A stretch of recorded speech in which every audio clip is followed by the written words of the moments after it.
அண்மை செய்தியாக பார்த்து வருகிறோம். விளாத்திக்குளம் சித்தவநாயக்கன்பட்டி அலையே வெள்ளம் சூழ்ந்துள்ளதால் சாலையானது துண்டிக்கப்பட்டது. இந்நிலையில் அங்கு 60 வயது முதியவர் மீட்கப்பட்டிருக்கிறார்.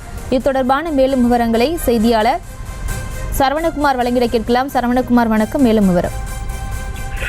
பிரேக்கா, விளாத்திக்குளம் அருகே காட்டாற்று வெள்ளம் காரணமாக 60 வயது முதியவர் மாட்டு வண்டி மூலம் மீட்கப்பட்டு தற்போது சிகிச்சைக்காக அனுமதிக்கப்பட்டுள்ளார். அதாவது விளாத்திக்குளம் அருகில் சித்தவநாயக்கன்பட்டி செல்லும் சாலையில் ஏற்பட்ட காட்டாற்று வெள்ளத்தின் காரணமாக கிராம போக்குவரத்து முழுமையாக துண்டிக்கப்பட்டுள்ளது.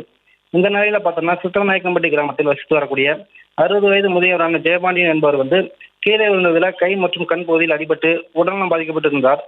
இந்த சூழ்நிலையில் அவரை மீட்பதற்காக காட்டாற்று வெள்ளத்தை கடந்து இது மீட்டு வருவதற்கு விளாத்திக்குளம் தீயணைப்பு துறையினரும் காவல்துறையினரும் பெரும் முயற்சி எடுத்து வந்தாங்க.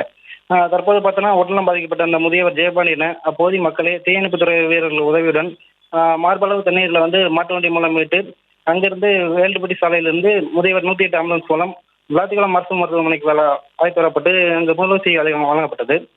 தற்போது மேல் சிகிச்சைக்காக கோவில்பட்டி அரசு மருத்துவமனைக்கு 108 ஆம்புலன்ஸ் மூலம் அனுப்பி வைக்கப்பட்டுள்ளார்.